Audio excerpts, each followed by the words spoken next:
Welcome into CBS Sports HQ live from the PGA Championship. Joe Musso alongside Rick Gehman and Kyle Porter. Fellas, it was quite a day one. We're going to get to the highlights in just a bit, but let's dive into this conversation because so much transpired over the last 6, 8, 10 hours, and it started with a bang. Xander Schauffele out and sprinting. Schauffele, 9 birdies, a torrid start. A bit of history with the 62. Rick, what stood out to you about the performance? Well, I think it was when we first got here on site, we knew there was going to be some low scores out there. Yeah. I don't think we knew there was going to be a 62 out there, but we knew it was going to be pretty low. And Xander Schauffele was kind of firing that first salvo, right? He said, "I'm here. I'm ready to make up for last week." And he did what we've seen him do countless times on the PGA Tour. He used his well-rounded game, and he just gained throughout the bag and put a lot of pressure on his peers. This has never been the concern. Thursday, Xander's never been the problem. He's already built a lead. He's likely going to need all those, KP, because of what he usually does, which is kind of fade over the next 3 days. Yeah, I thought the big story, I thought it involved Xander. I thought he was part of it, but I thought the kind of bigger picture was how many big names, how many heavy hitters are at the top of this board. I mean, you look at what Valhalla has produced so far. Say what you want about the golf course, but it's Bryson's up there, Colin Morikawa's up there, Brooks Koepka, Rory McIlroy, Xander, Scotty Scheffler got in at 4 under. I think it has started to produce maybe even earlier than we thought. This leaderboard that is going to be electric come Saturday and Sunday. I thought the crowds out here were really good today. They're going to be awesome on the weekend if this is the leaderboard that we get. It is certainly shaping up that way. You mentioned Scotty Scheffler here. Hard to look away from the second swing he took. Holes out at number 1 for the Eagle 2. From that point on, it was not the linear route to this final score. Some of the putting issues reared their head throughout the day. Missed a couple short ones. Could have been even lower. But all things considered, coming in with that rust working against him, this had to have been right around what you could expect from Scotty Scheffler. Yeah, I think so. We were talking earlier. We were out watching Scotty on the back nine, and we talked even earlier than that. He stole a couple on that first hole, right? You don't expect him to make 2 on the first hole with how difficult it was playing compared to some of the other holes out here. But Rick, it was a score that it was fine. It was what he kind of needed. If it was 64, 65. Great, maybe a little bit unexpected, but you and I were talking, 67's totally fine. Mm-hmm. Nobody's really running away unless Xander goes out and replicates what he did on Thursday, on Friday. I don't think that's going to happen, and I think Scotty's in a really, really good position going into the next 3 days. Because, Rick, this is sort of the way he does it. It's not chunk play down the field. Right. It's gain of 12, gain of 15, and at the end, he's knocking on the doorstep, about to claim another major championship at the end of a week. Yeah, Scotty's game is to pile up as many opportunities as possible and convert them, right? Mm-hmm. And he's going to have more opportunities than basically everybody else in the field. He knows he doesn't have to press. He knows that the more holes they play, the better it is for him. 18's too few. 72, completely different story. If they played 1,000, he'd never lose. He might lose to Rory. Yeah. So it's really a numbers game for Scotty. And Kyle's right. He not only steals 2 strokes right out of the gate, even like making par on the second hole, that's a quarter of a stroke. He knows that. It's adding up a little bit every single time, every single round. You look up on Sunday, you're in the lead or you're close to it, and then you just kind of take over. That having been said, I think the short putts, something to watch on Friday, Saturday. It's not a huge deal on Thursday, but if that starts to add up over the next couple days, I think it could be meaningful. Because if there was going to be rust in Scotty Scheffler's game, the ball striking, he's worked for it, but some of that is God-given. He knows where the center of the center is. The putting is the thing he's had to work on. Maybe that's where the rust was applied here on Thursday. Plenty of golf out in front of us. You mentioned Rory McIlroy. Yeah. He's in that conversation as well. This golf course has produced, as you said, world number 1, former world number 1s, the type of golfers we want to see on the weekend at a major.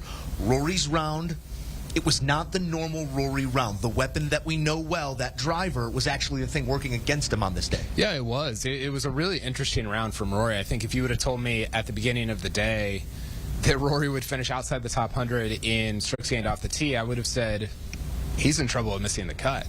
Rory's in no trouble of missing the cut because, as he explained after his round, he was pretty scrappy, Rick. He was the word that he used kind of repeatedly was scrappy. He hit a lot of really good approach shots, which is not necessarily what we've come to expect from him in the last few years, or in the last, I guess, 10 years at major championships, especially to open up. He seems to not have his distances down in some of these early rounds at major championships, but all of a sudden, the last couple of years, this is his fifth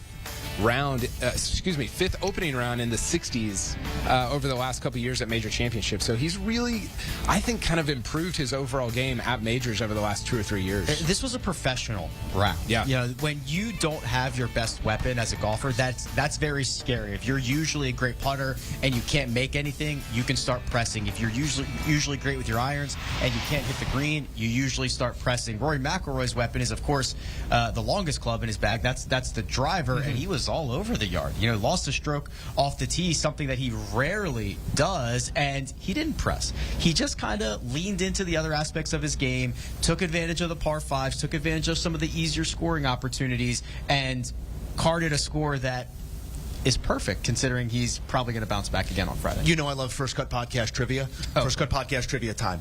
Opening round 66. Last time he did that at a major, when and where? Well, he did 65 at LACC last year. Exact on 66, a decade ago, this very place. The parallels coming in were there. The parallels on Thursday can be drawn once again for Rory McIlroy. We'll see if it's the same end scene, but there are others that are going to try and get in the way.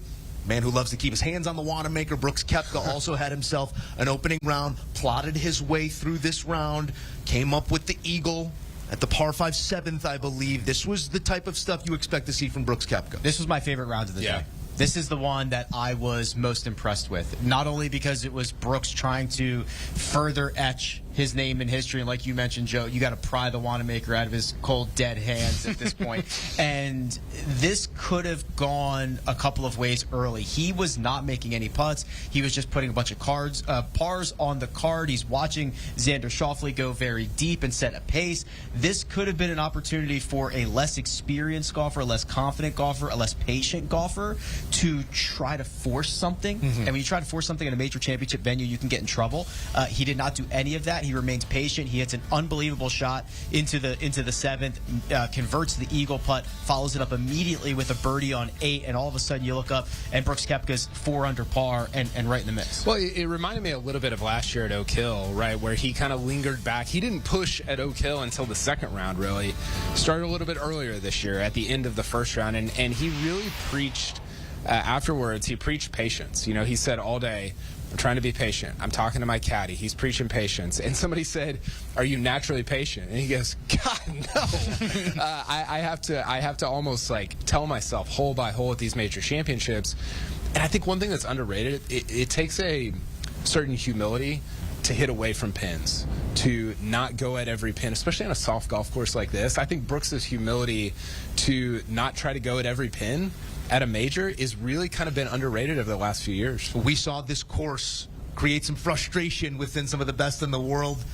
Not going to name names, no need to, but it is not an easy test out there, despite the aim and shoot approach that some of these guys took and the receptiveness of these greens. That's kind of where I want to go next, is what Friday has in store. The forecast not as grim as we once thought. It is supposed to rain, but we're not expecting any thunder or lightning. If it does rain, and it does soften, I know this place can take water, but is that going to only further those types of guys who can take any variable and turn it into their own positive? Do you think that separates the field if we do get water tomorrow? Yeah, I do. I think there's going to be a couple things. They're probably done cutting the rough, and they probably have been for the last couple of days. So Yeah. I think from here on out, we're only going to get a little bit thicker rough every single day, which is going to create more difficult shots, more unpredictable shots. You add a little bit of liquid, a little bit of water in there.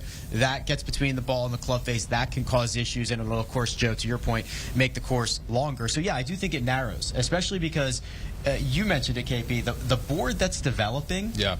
They're not going to back up for anybody, right? These are thoroughbreds that are coming around the first turn and are just getting their legs loose, right? Yeah. They're getting ready to sprint. So I think that it is going to create a situation where we might already be at 5 guys who can win this. Yeah, I think so. I think we were coming up 18 and just kind of examining some of the rough and some of the areas that you can hit it. I was surprised at how much trouble that some guys got into on Thursday. John Rahm in particular was kind of all over the yard, and once you hit it kind of offline, it's easy to stay offline throughout some of these holes. We saw that from Rahm. We saw it from Wyndham Clark at times.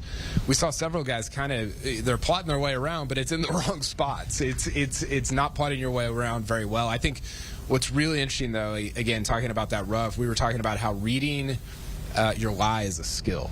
And I think it's a skill that the best players in the world are better at than other players. And we've already seen a lot of those best players rise to the top of this board. I think it further separates to where come Sunday, I think we're going to get a 2021 Torrey Pines U.S. Open leaderboard where it's top 5, top 10 guys only. It's a great point. I was walking with Scotty for a bit, and him and Ted on multiple occasions setting 2 different clubs down behind the ball to see what it looks like. It is the high-level stuff that maybe sometimes doesn't come through, but it is what takes you to the top of those leaderboards. We just did a little quick math. Kyle Porter, it's his 25th major that he's covering. We are 25% of the way to handing out all 34 pounds of that Wanamaker. Kyle Porter, Rick Gehman. We're just getting started. Plenty more coming throughout the week here on CBS Sports HQ. And on the weekend, Saturday and Sunday, coverage coming your way on CBS and streaming on Paramount Plus. 1 Eastern, it begins, and we got you covered till the very end.